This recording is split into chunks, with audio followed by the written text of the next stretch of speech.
VOA first met Russian scuba diving tour operator Tamara Taratorina 3 years ago, a week after Russia's invasion of Ukraine.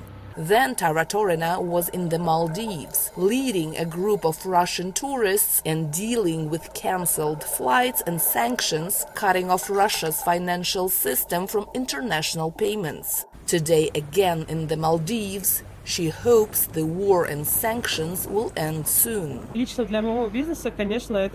For my business, we want the sanctions to be lifted in the first place from the banks and the payment network SWIFT so my tourists can use their bank cards abroad and we can make payments from Russian banks to international ones.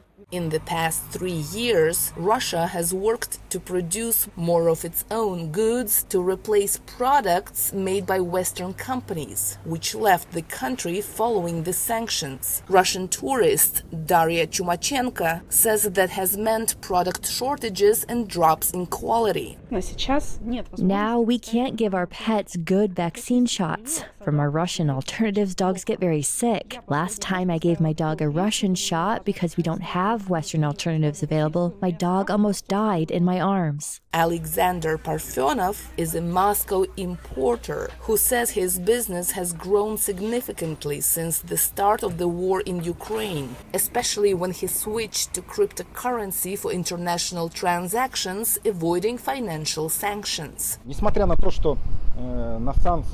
In spite of my business getting bigger because of the sanctions, I don't want people to keep dying.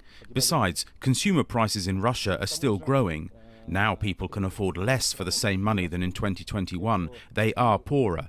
In the first place, I want peace.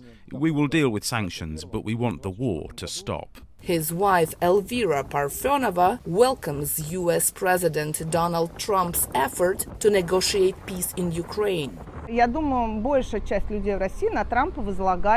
think a lot of Russians were hoping that Trump will stop the war. He was declaring that he was going to do it. At the same time, as my husband mentioned earlier, we can't be certain because Trump, as any effective president, will lobby the interests of his own country.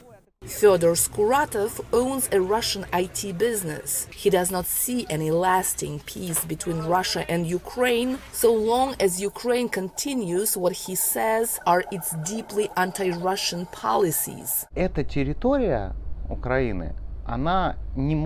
This territory of Ukraine can't exist as an anti-Russian enclave.